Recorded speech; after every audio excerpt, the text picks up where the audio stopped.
Bihar Assembly election. So how do you see that? I think it's a very good development because, frankly, our country, the voters like to vote for a face. They want to see who they're going to get to lead them. This was the strength of so many individual leaders in the past also. In Tamil Nadu, people voted for Jayalalitha rather than for her party. MGR rather than his party.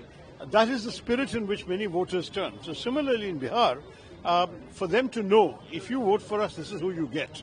It's a very good message, and I think it's not at all a bad idea that the Congress is participating for the first time. Because Congress normally doesn't name CM candidates. They're participating in naming a CM candidate in advance.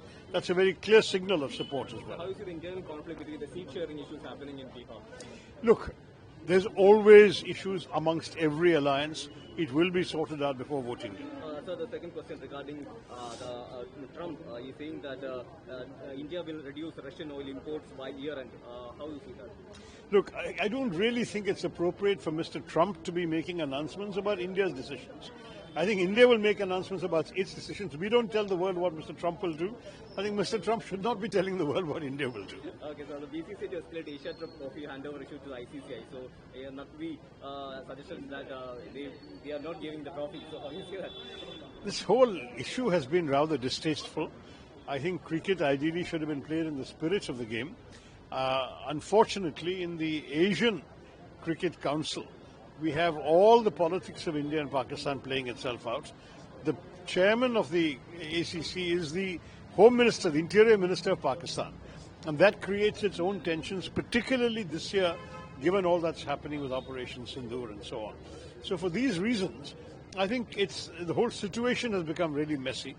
I hope the ICC will find a solution, but meanwhile they're going to say the ICC is headed by an Indian. So I don't know whether they will accept a solution that easily. The whole thing is not going to be easy for us to sort out.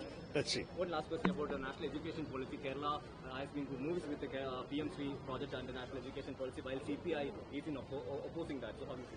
Look, I don't know what the basis is for the CPI to oppose it, but as a Kerala Janapratininidhi, somebody who serves the people here, I can say that we need the centre's money in order to be able to pay our teachers, fix our roofs, look after our schools, improve our education. It is foolish to stand on an issue. After all, the centre cannot dictate the curriculum. If they are saying we will not take 1,500 crores of centre's money because they're going to saffronize our education, then they are lacking in self-confidence. To my mind, Kerala knows how to teach, what issues to teach, what issues not to teach, but the centre's money we need. This is taxpayers' money. And the Kerala taxpayer is also entitled to benefit from it.